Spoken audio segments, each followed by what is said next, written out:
What's up, y'all? ifeigle with FLOWTOX. FLOWTOX number 3.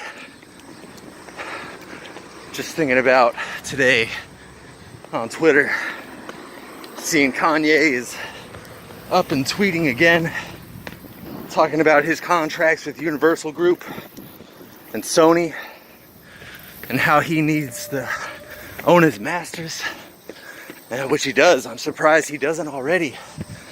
He's acting so surprised that Universal and Sony, you know, they've operated in the music business for that long that way. They pay for the production of artists and they keep the masters. They keep the rights. They collect the royalties. And I don't know who Kanye has been releasing with lately. I don't know if Ye or Kids with Ghosts. I don't know what label those are being published on. I'd hope he'd be publishing himself by now and own the copyright to his songs. But I don't know, it's crazy. Anyways, I don't only think Kanye deserves to own the rights to his music, but I think every artist deserves to own the rights to their music. Not the monopolistic, labels that once controlled the music industry. Those have all nearly failed until Spotify came around. So there's an opportunity for young musicians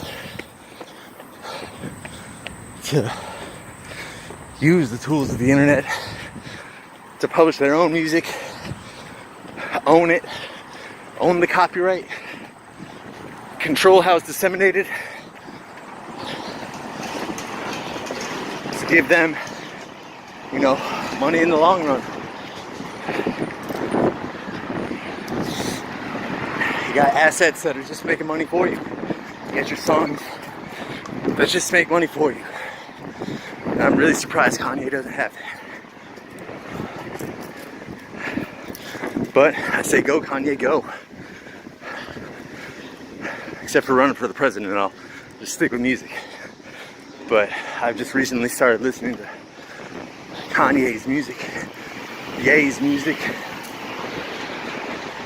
and nothing too early. I suppose the earliest album in his discography that I listened to is My Beautiful Dark Twisted Fantasy. But I haven't listened to that one even that much. I've been bent on the opening track of The Life of Pablo, though. Ultra Light Beam. I cannot. Been jamming on that song for at least 2 months. Just the earworm. Earworm I cannot get out.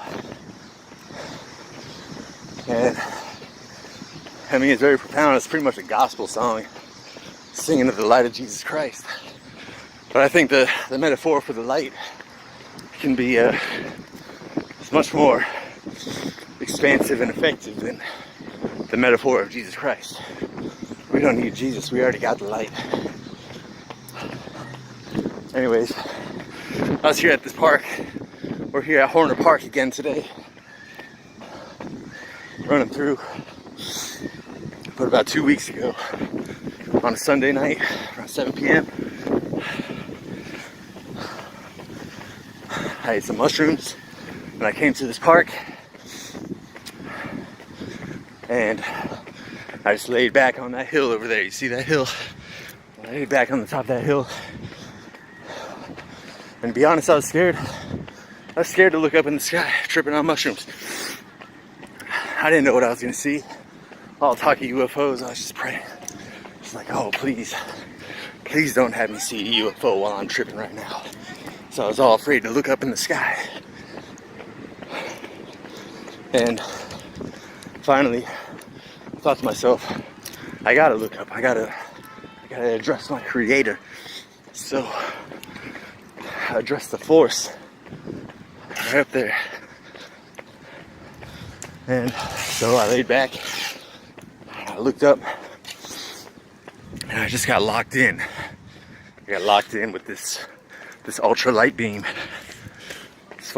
This star. I looked at this star and I was transported. I was transported on the beam of its light. And I was just inhabiting its pure lightness and inhabiting the pure joy that is that energy, is that bright white light. It's that white light, white heat. It's that pure white heat, that joy.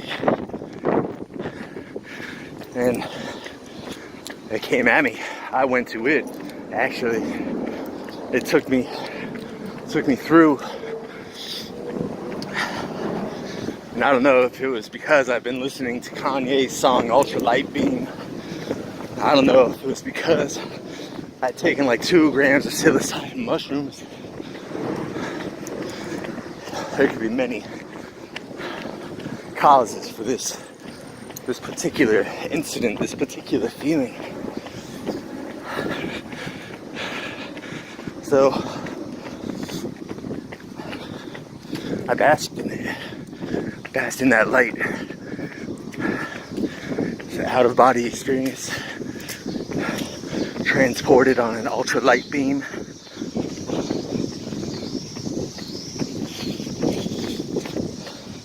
On top of that hill. And suddenly I was planted back down in this park at night in this dark ass city. And I felt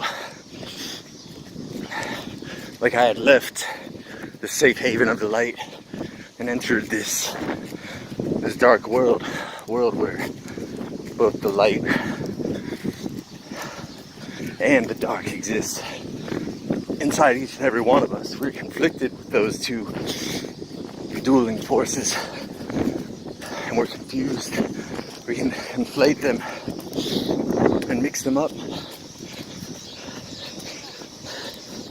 with our intentions, everything. I lost my hat. But so I landed back down in the park and I was just confused. I experienced such pure joy in the beam of that light, and here I was in this dark park, and I had to tackle it. I had to figure out why this shit is the way it is, and that's just how it's just inherently the counter. There's like a contradictory mechanism inherently within all of humanity that wants us to be altruistic and look out for everyone around us, but also that needs us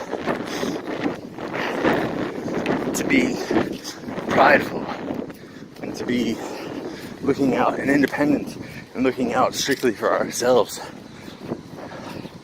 It's two forces pulling at us that are the light and the dark. And there are many other things. This is all very complex emotions, and I wasn't necessarily thinking this, but feeling it as if it were being given to me and not generated by me. And I guess that is the hard problem. That is the hard problem. Whether we are generating it or whether it is given to us, it being consciousness, it being our own metaphysical thoughts about ourselves, thoughts about our futures and pasts. But ultimately, the trip taught me that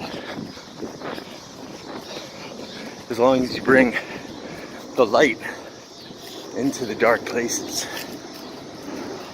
you're doing good work, or at least that is what I feel compelled to do. That is what it compelled me to do, is to bring the light into dark places. The spirit of the mushroom, our primordial competitors, a kingdom unto itself that we can only glimpse into. I feel blessed to be able to poison myself with mushrooms. Poison this culture with mushrooms. Anyways, thought I'd share that. Seeing Kanye on Twitter is bringing me back to how I feel like I felt his ultralight beam, the ultralight beam that he talked about. And it wasn't Jesus. And it wasn't Christian. Jesus is it. But it is not Jesus. Jesus is purely just a symbol. The light is the true thing. Physically, we need the light. That's it. That is it.